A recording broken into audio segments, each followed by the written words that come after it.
A corporation knew exactly what happened to Adam Walsh within minutes of his disappearance. They said nothing for 27 years, not to his mother, not to the police, not to a single investigator who came through their doors asking questions. The police station was 40 feet away, visible through the Sears window from where his mother stood. A 6-year-old boy vanished in the middle of a Tuesday afternoon, surrounded by dozens of people, with law enforcement literally across the street, and nobody stopped it. What happened inside that store on July 27, 1981 didn't just destroy one family. It ripped open every crack in how America treated missing children, and forced a grieving father to rebuild the entire system from the ground up, with his bare hands, after nearly dying trying. John Walsh got up at 7 a.m. that morning. Adam was still sleeping. The night before, a family friend had taken Adam to a movie and kept him out way too late. Walsh had been angry when he kissed Adam goodnight. This morning, he let it go. He sat at the breakfast table and skimmed the morning paper. He folded it quickly. He had a $26 million hotel project waiting, the biggest thing he'd ever built. He was, by his own description, the happiest guy around. He kissed Adam goodbye. He went to work.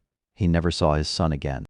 Before this story goes anywhere near a mall or a police department or a courtroom, you need to know who Adam Walsh actually was, not the case, not the headline, the child.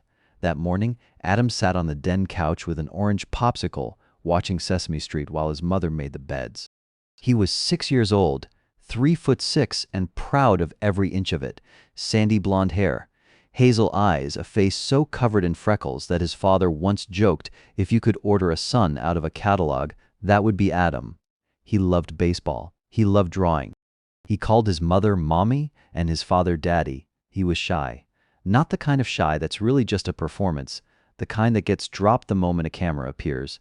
Genuinely, deeply shy, the kind of child who went quiet around strangers and needed a moment before he trusted you. His parents knew it. It was simply part of who he was. It will matter later. More than anyone could have predicted, Reeve Walsh's plan for that day did not originally include Adam. She was going to drop him at his grandmother's house, run her Sears errand alone, and make her 1 o'clock workout. John called from the office around 10. She told him she'd go. She got Adam dressed. Green running shorts, short-sleeve Izod shirt, the off-white captain's hat his father had picked out for him. It was still too big. Adam wore it pulled all the way down over his ears, and he loved it that way.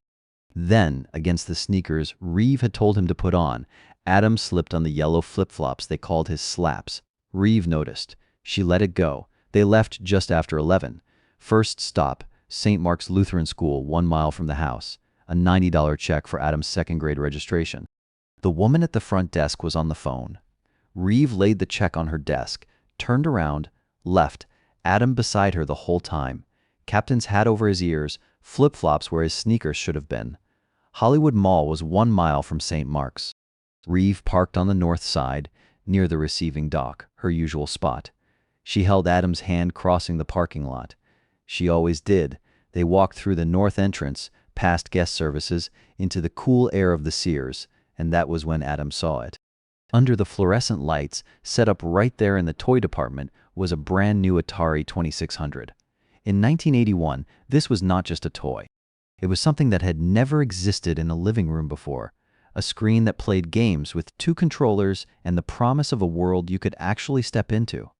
A group of older boys had gathered around it, taking turns, arguing over who was next. Adam's whole face changed the second he saw it. The shyness disappeared. The quiet disappeared. He wanted to be over there. Reeve made the calculation that every reasonable parent in the world would have made. Security guards were walking the floor. Staff stood at every counter. And through the store window, 40 feet across Hollywood Boulevard, she could read the sign on the police station from exactly where she stood. She told Adam she'd be in the lamp section, just a few aisles over. "I'll see the top of your head. I'll be right back." Adam looked up at her. "Okay, Mommy." He turned back to the screen. She walked away. Everything was absolutely fine. The lamp wasn't in stock.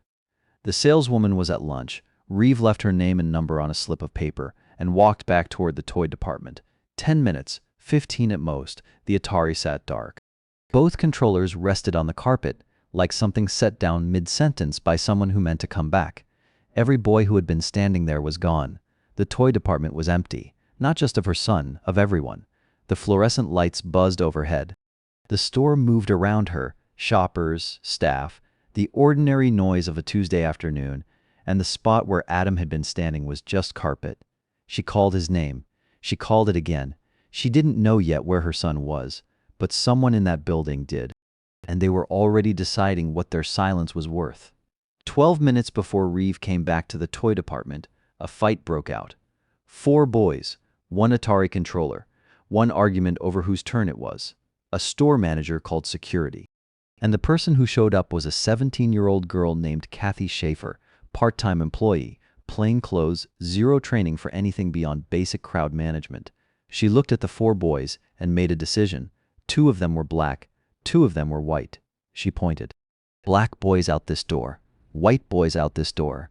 The black boys were sent out the north entrance, the same door they'd come in, the side of the mall where everything was familiar. The white boys were sent out the west exit, a door that opened onto a completely different section of the parking lot. A section Adam Walsh had never seen in his life. Schaefer asked the younger white boy if his mother was in the store. He said nothing. He was 6 years old. He was almost certainly convinced he was in serious trouble, and his shyness, the deep, specific shyness that had been part of him since he could walk, meant he followed the older boy out the door without saying a single word. The older boy ran the moment they were outside. Adam was alone in a parking lot he didn't recognize, wearing a too big captain's hat and yellow flip-flops with no idea which direction led back to his mother. 30 minutes later, Kathy Schaefer heard his name on the store intercom. She knew exactly where he had gone. The store manager knew. Sears knew. And they said nothing. Not to Reeve. Not to the officers who responded. Not to any of the investigators who would spend the next 2 weeks tearing that mall apart. They were afraid of a lawsuit. That decision, made quietly, in a corporate moment of pure self-interest, would hold for 27 years. Reeve was at customer service when the first announcement went out. Adam Walsh, please come to the front of the store. Flat. Then a second one. Flatter. Then a third. Then silence. By pure coincidence, she ran into Adam's grandmother, Jean Walsh, who happened to also be shopping at Sears that afternoon. The 2 women searched together, every clothing rack, every fitting room, every blind corner and back aisle where a 6-year-old might have wandered.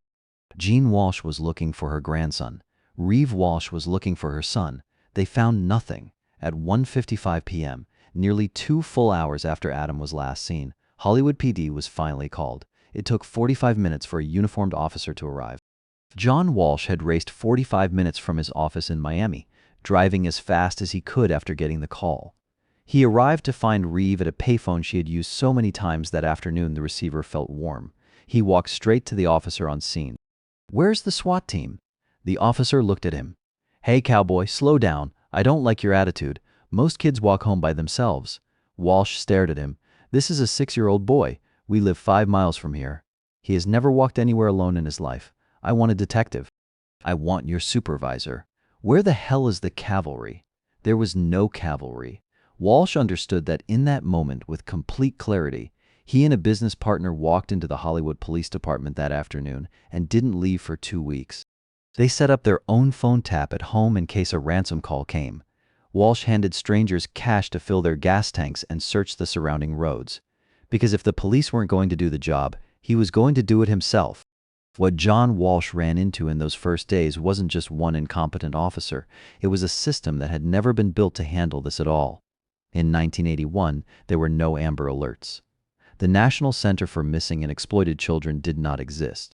The FBI was legally prohibited from getting involved unless there was proof a state line had been crossed or a ransom note had been received, neither of which had happened.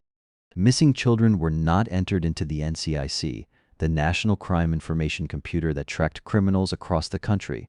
Walsh found this out when he confronted the county coroner, asking how he was supposed to know if his son had turned up dead somewhere in Florida. The coroner told him they exchanged information about unidentified bodies by mail. Every 6 months, Walsh looked at him. "We put a man on the moon, and you're telling me I have to personally call every coroner in Florida to find out if my son is dead?" The coroner nodded. "It's up to you." Walsh doubled the reward, then doubled it again. It went from $5,000 to $10,000 to $100,000, eventually $120,000. The posters his team printed and distributed across South Florida read, We are willing to negotiate ransom on any terms. Strict confidentiality. Do not fear revenge. We will not prosecute. We only want our son." By day 7, the national media had moved on. ABC and CBS all gave Walsh the exact same cold response. "If we do it for you, we have to do it for every other missing kid." They decided the story was finished. Walsh refused to hang up the phone. He kept pushing until David Hartman at Good Morning America finally said yes.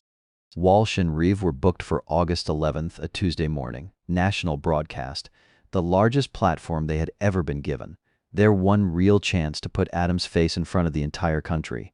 They spent the days leading up to it believing it might actually bring him home. What nobody called to tell them, what nobody picked up a phone to say, was what had already been found the night before. In a drainage canal 120 miles north of Hollywood, the studio lights were hot, the microphones were live. John and Reeve Walsh were sitting in front of a national television audience on the morning of August 11, 1981, and they were still using the words "safe return," still hoping, still believing that putting Adam's face on Good Morning America might be the thing that brought him home. John Walsh was describing his son to the entire country: sandy blonde hair, hazel eyes, a face full of freckles, a captain's hat he wore pulled down over his ears. He was calm enough to do that, composed enough to sit under those lights and speak in complete sentences about a boy he hadn't seen in 2 weeks. What nobody in that studio knew, what no one had called to tell them, was that the night before, 120 miles north of Hollywood, 2 men had already found his son. August 10, 1981. Near nightfall, Vernon Bailey and Robert Hughes were fishermen. They were casting lines near a drainage canal off the Florida Turnpike, mile marker 130. They saw something floating near the surface and assumed it was debris. They moved closer. It was a discovery that would change the case forever. Back in the GMA studio, the cameras were still rolling. While John Walsh described his son's freckles and his captain's hat to a national audience, 4 separate confirmations were being made 120 miles away. Dr. Berger matched the dental records. John Moran, John Walsh's closest friend and business partner, made a visual identification. He recognized the gap in Adam's front teeth and the stub of a new tooth that had just started growing in. Medical examiner, Dr. Ronald Wright, completed his findings, documenting specific physical trauma and tool marks that matched the forensic realities of the weapon. Based on decomposition, Adam had been dead within 24 to 48 hours of his abduction. He was taken on a Monday afternoon and he was gone before Tuesday night. He never had a chance. Years later, mitochondrial DNA extracted from the jawbone would be matched to Reeve Walsh, making the identification complete. The studio lights were still burning when police were already certain. The Walsh family held a funeral. The casket was empty. Adam's remains were evidence in an open capital murder investigation. They could not be released to his family. John and Reeve Walsh stood over a box with nothing inside it and buried their son in name only. The remaining evidence was never recovered. Not then. Not ever. What came after the funeral is something John Walsh has spoken about only in fragments across many years, because some of it took a long time to say out loud. He lost 30 pounds. He couldn't eat, couldn't sleep, couldn't work. The $26 million hotel project, the thing he had spent years building, the crowning achievement of his professional life, collapsed. Way over budget, the investments he and Reeve had built their future on evaporated. He described himself during that period as bent on revenge. His only real focus was finding the person who killed Adam and figuring out a way to kill him back. While John was dissolving, Reeve was in their garage. She had set up a workspace among the boxes and the lawn furniture, and she was answering letters, 40,000 of them, from strangers across the country who had seen 2 parents on television and didn't know where else to send their grief. Families of runaways, parents of children taken in custody disputes, people lost inside a system that had no real process for helping them.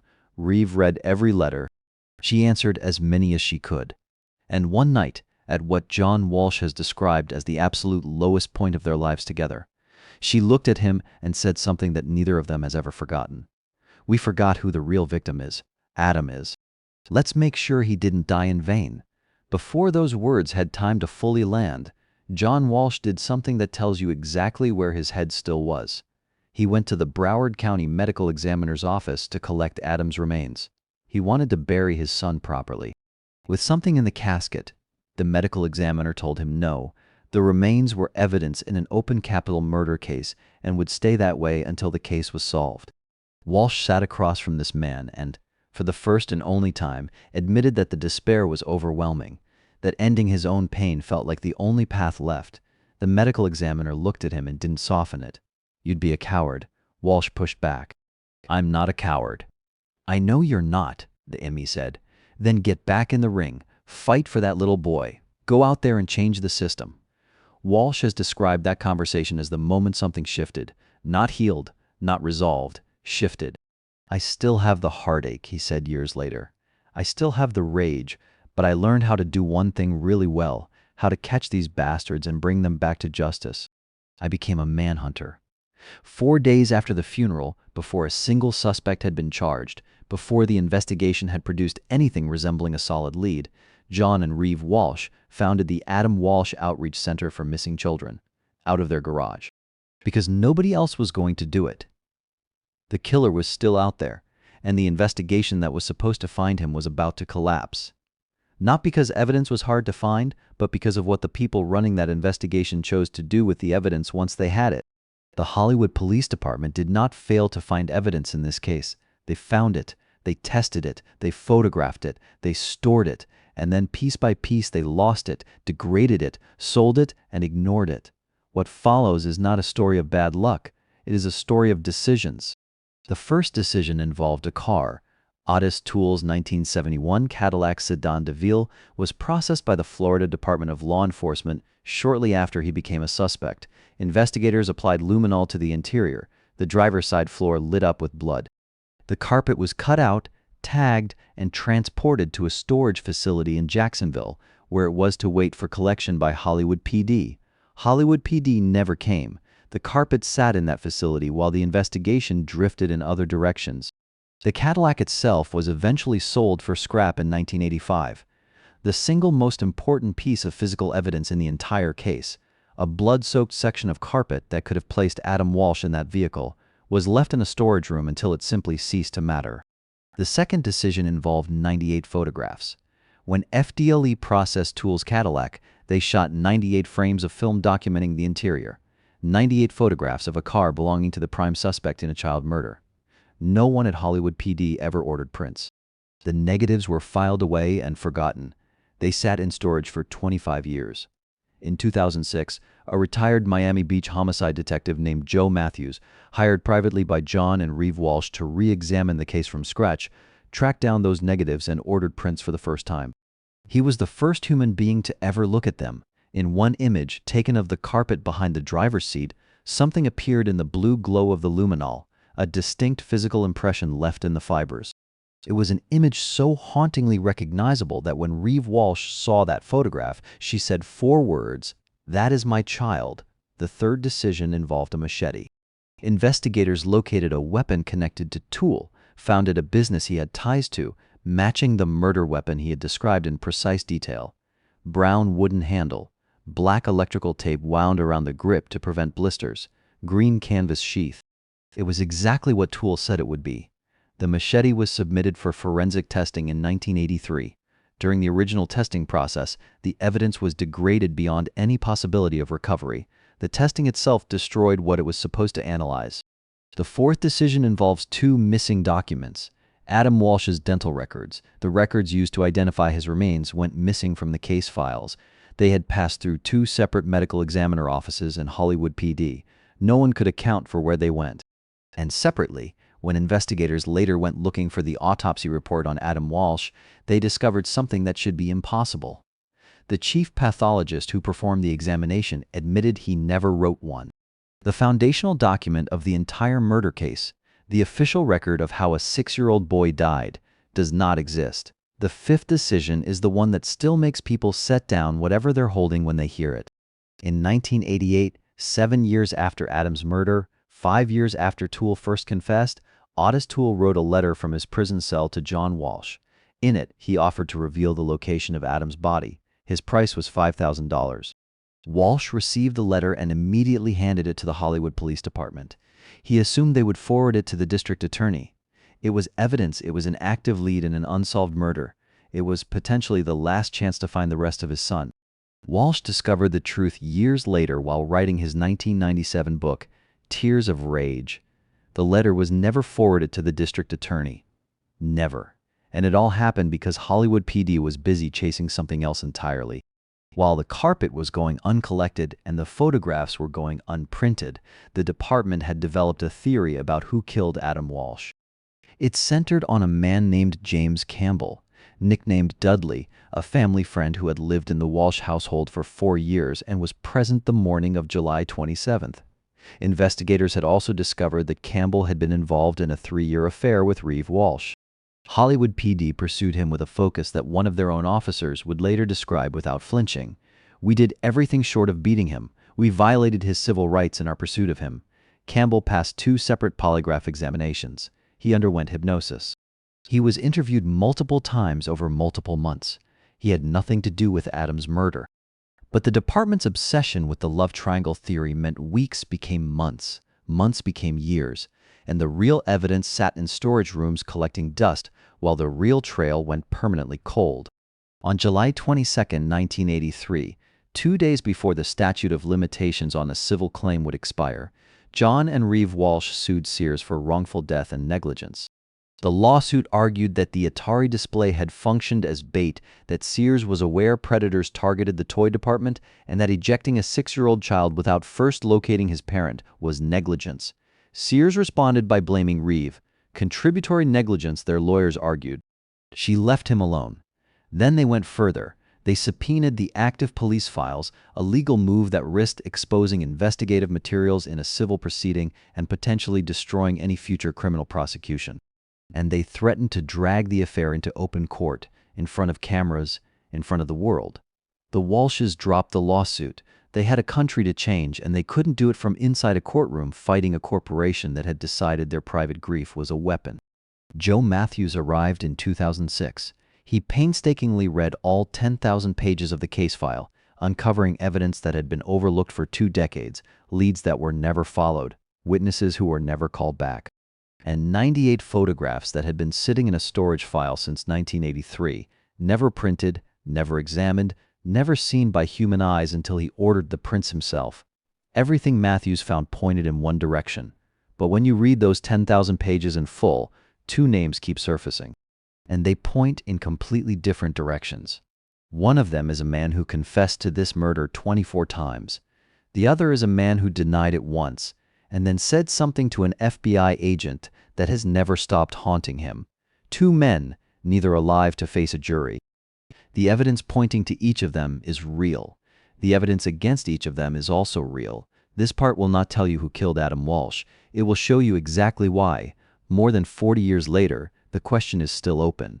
October 10, 1983, a Monday night. 38 million people watched a TV movie called Adam on NBC, the story of a 6-year-old boy and the parents who refused to stop looking for him. The next morning, a detective in Brevard County received a phone call from a man sitting in a Florida prison who said he wanted to talk about the Walsh case. His name was Otis Elwood Toole, drifter-convicted arsonist, pyromaniac. Already on death row for a separate murder when he first picked up the phone. He and his traveling partner, Henry Lee Lucas, had become known to law enforcement across the country as the Confession Killers, 2 men who admitted to hundreds of murders combined in exchange for what investigators flatly described as fried chicken and field trips, getting out of their cells.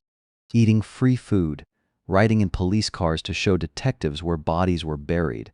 Most of their confessions were fabricated. Police knew it going in, which made what Toole actually got right about Adam Walsh so much harder to dismiss. Toole described the specific nature of the crime. He detailed the mechanics of the event and the position of the scene, details that matched the confidential forensic evidence exactly. He even named a specific wooden footbridge at mile marker 130 where he claimed to have left the evidence. Then there was the car. Toole described his 1971 Cadillac Sedan DeVille and mentioned its damaged right rear bumper. A co-worker named Bobby Lee Jones later confirmed this independently. He was the one who had backed his own pickup truck into that bumper while they worked together at the roofing company, and he had been too afraid to tell Toole it was him. 2 men. Different states, different interviews. Same bumper. Toole gave 24 documented confessions to Adams' murder over the years, including a videotaped session with the Texas Rangers in 1984, and his whereabouts during the critical window were never accounted for. From July 26 to August 1, 1981, the days immediately surrounding Adams' abduction and murder, no record places Otis Toole anywhere. He simply disappears from the paper trail during the exact days that matter most. He confessed again in December 1995 as he was dying in prison from cirrhosis and AIDS. His niece Sarah Patterson sat beside him and asked him directly, "Uncle Otis, did you kill Adam Walsh?"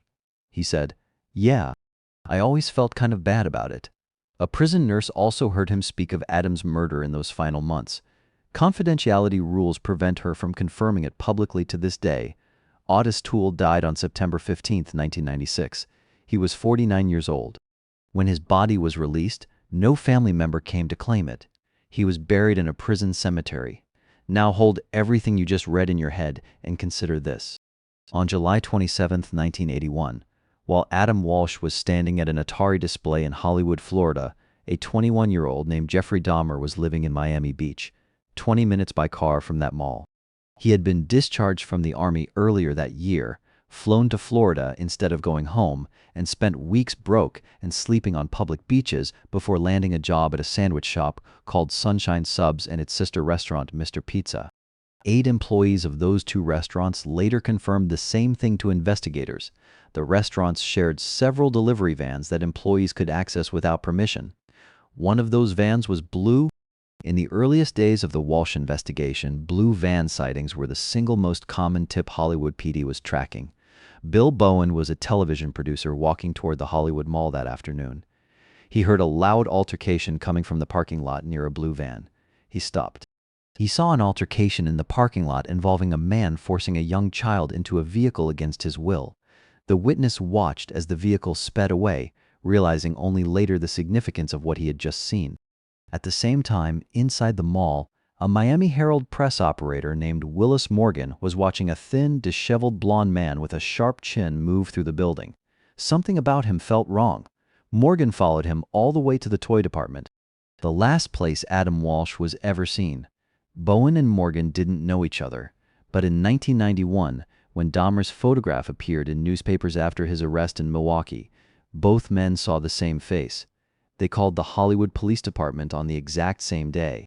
In 1992, the Broward County District Attorney, at John Walsh's direct request, took the death penalty off the table during Dahmer's interviews to increase the odds he would confess if he'd done it. FBI agent Neil Pertel flew to Wisconsin. He sat across from Jeffrey Dahmer and asked him about Adam Walsh. Dahmer said he had nothing to do with it. Pertel pressed harder. Dahmer looked at him and said, "Honest to God, Neil, I didn't do it." Then he said something else. Something Pertel has never been able to stop thinking about. "You know, Neil, anyone who killed Adam Walsh could not live in any prison ever." Pertel believed this was Dahmer's way of saying the one thing he couldn't say directly, that confessing to the murder of a 6-year-old would get him killed inside those walls. He was right about how prison works. On November 28, 1994, Jeffrey Dahmer's life ended violently inside those walls at the hands of a fellow inmate.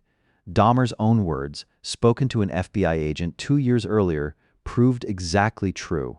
One final detail: Jeffrey Dahmer was trained as a combat medic in the United States Army. Some forensic observers noted that the cut to Adam's remains appeared precise, not the ragged work of a machete swung by someone drunk on a dirt road. Toole claimed a machete. Dahmer had medical training. That difference has never been resolved. Hollywood PD named Toole. The Walsh family accepted it. The case file is public record, and if you spend enough time inside those 10,000 pages, you will understand exactly why the question never fully closed. It was simply declared over. On December 16, 2008, John and Reeve Walsh walked into the Hollywood Police Department, the same building they could see through the Sears window 27 years before. A police chief stood at a podium. He said the words the family had waited nearly 3 decades to hear. But there was something else waiting for them that day. Something more personal than justice. Something darker. Something that almost no one outside that room knew about. December 16, 2008. Hollywood, Florida.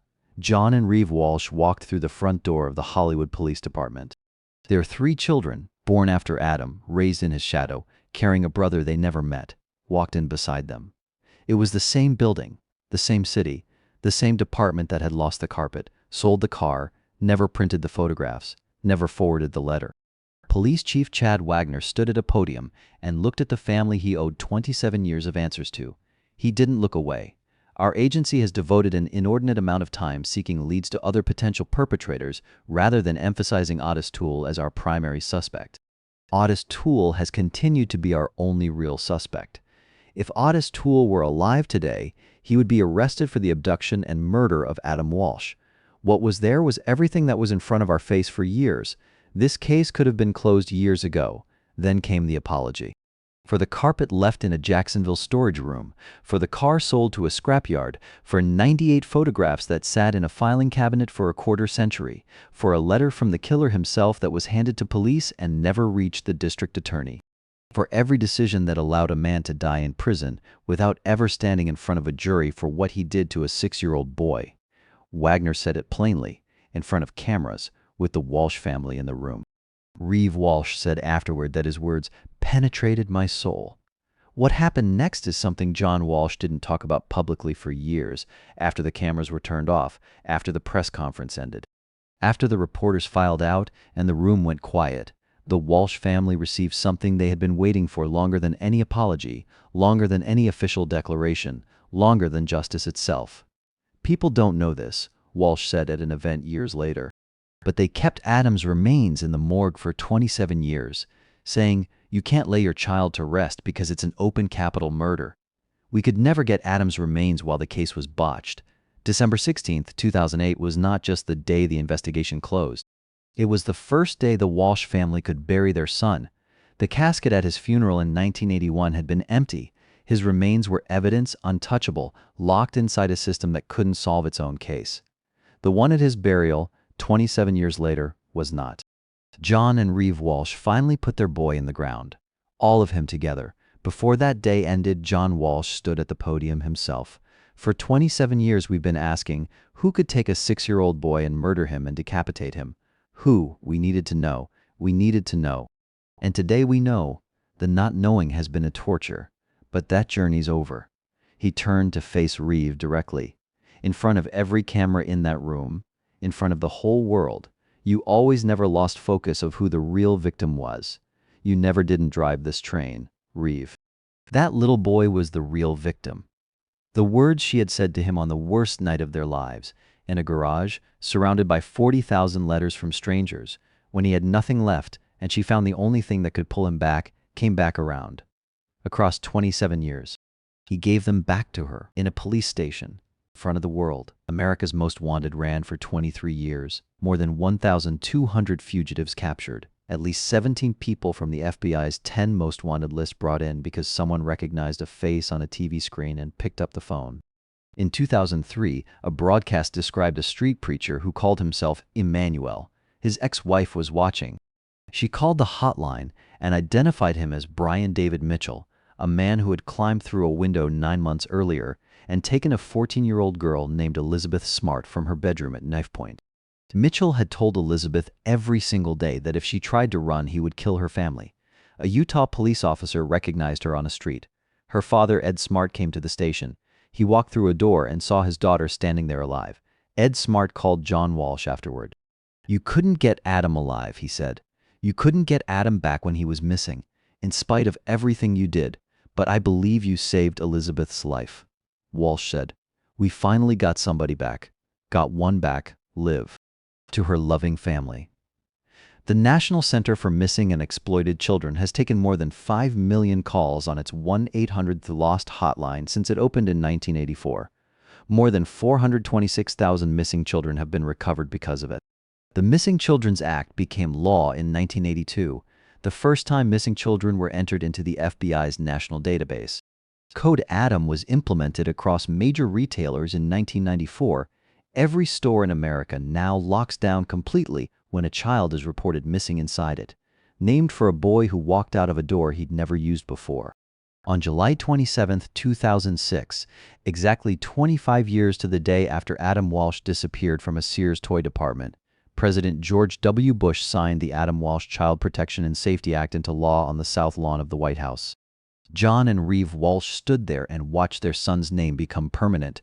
This is the part where the script should probably end with the legacy, with the numbers, with the legislation. It won't. You already know who Adam Walsh was. This script introduced him to you at the very beginning. The orange popsicle, the Sesame Street, the too big captain's hat he wore pulled all the way down over his ears, the yellow flip-flops he chose instead of the sneakers his mother told him to wear. You don't need to be told again. You just need to be reminded. On a Tuesday afternoon in July, he stood in a line at a video game display and looked up at his mother. She had said, "I'll see the top of your head. I'll be right back." He said, "Okay, Mommy." He turned back to the screen. She walked away. She came back. He was gone. Everything that came after, every child found, every law signed, every fugitive pulled off the street, every phone call at midnight that brought someone's daughter home alive, began in that silence, in that empty toy department, in a name echoing over a PA system with no one left to answer it. His life was 3 minutes at a video game and a captain's hat that was always too big for him. His legacy is 426,000 children who came home.